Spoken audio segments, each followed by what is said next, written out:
Today's school boards don't approve funding to build pools in middle schools, but in 1948, when the Grosse Pointe public school system added Parcells Middle School to its fleet, it included both a pool and a bomb shelter. By the time I entered the school in the early 1990s, the bomb shelter had been converted into eighth grade classrooms. These basement classrooms hummed from their proximity to the boilers and pumps that kept the school's water, heat, and electricity running. The rooms so dark that post lunch they lulled people to sleep should a teacher try to use an overhead projector. Even better than rooms designed for midday napping, the school allowed eighth graders to each paint a single drop ceiling tile, which would then live in the basement hall ceiling. Any 1950 student returning to visit Parcells would struggle to identify the bomb shelter, now retrofitted with lockers and a ceiling decorated with more than one portrait of Jim Morrison. However, all those time traveling students would recognize the pool, as it was exactly the same as the day it was built. The Parcells Middle School gym curriculum included a swimming unit in which sixth graders were made to wear school provided communal bathing suits plucked from a warm from the dryer pile. These suits were not labeled by size. Instead, they were color coded by size. Everyone knew that green was the smallest and red was the largest, with black and blue somewhere in the middle. After grabbing your threadbare, borrowed bathing suit and changing into it in the open locker room, you would cross your arms over your abdomen and tiptoe into the pool area, girls entering from one side and boys from the other, everyone lined up in a full display of varying degrees of puberty and color coded by their clothing size. It was diabolical. The CIA could have learned tricks from the gym curriculum director. The pool was in a tiled room with just enough space on the sides to climb out and line up. The lights were either burned out or glowed orange as they sat in clouded covers. The row of narrow windows trimming the top of the only exterior wall gave no extra light. It was humid, slippery, and the air so thick with chlorine that the girl with a chlorine allergy broke out into a blistery rash as soon as she exited the locker room. The pool was only a few lanes wide, each one marked with a thick black line printed on the bottom of the pool. One end was shallow enough to stand, and the other so deep and murky you couldn't see the lane line marker. Even though I had spent my entire summer at the public pool turning somersaults underwater and clogging up the lap lanes with my best friend, a single lap of the Parcells Middle School pool left me winded. Was it longer than regulation?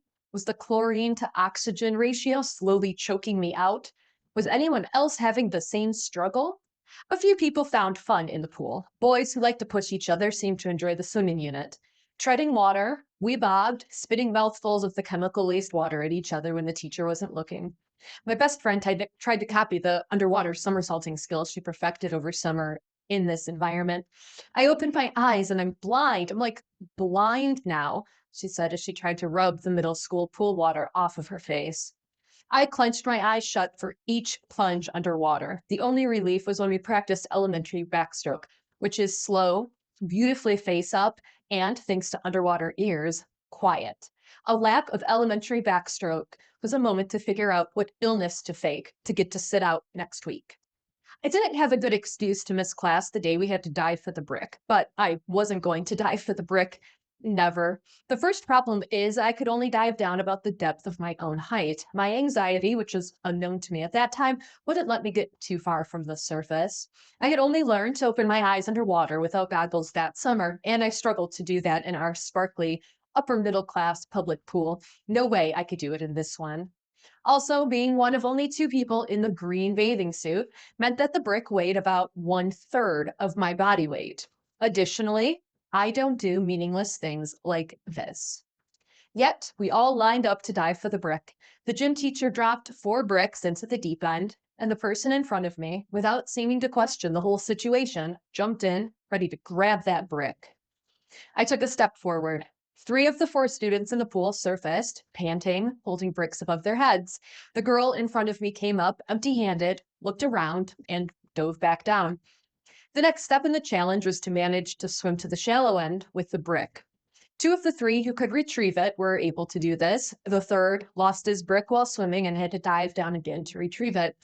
The fourth bobbed back up in the deep end, empty handed, wiped her eyes, and got out of the pool, vowing to retrieve the brick next time. The gym teacher dropped the 3 retrieved bricks back in the deep end, and peered over the edge to ensure the fourth was still there. The next four of us in line got ready and jumped in at the sound of the whistle. In my pretend attempt to retrieve the brick, I ducked my head underwater, didn't even look at the thing, and instead exhaled all my breath, surfaced, and said, "I can't get it." Then I began to swim to the shallow end. The gym teacher rolled his eyes. On my way across the lane, I rolled my eyes too. The entire thing, from the design of the pool to the design of the curriculum, revealed to me that collectively, people can come up with some really stupid shit. The one great thing about the swimming unit is that gym class always ended early to give us additional changing time. We would toss our wetsuits into an industrial rolling laundry cart, and even though living through a middle school swimming unit was rough, it was someone's job to wash the shared bathing suits of suburban middle schoolers. Today, the indignity of color coding 12-year-olds by size seems as distant of a reality as the idea of a real life bomb shelter was to us at that time. But there are still boys who dive into the deep end, best friends who find ways to open their eyes in places others wouldn't dare. And when given the choice, some will choose to glide on the surface without a brick on their chest. We all carry enough weight as it is.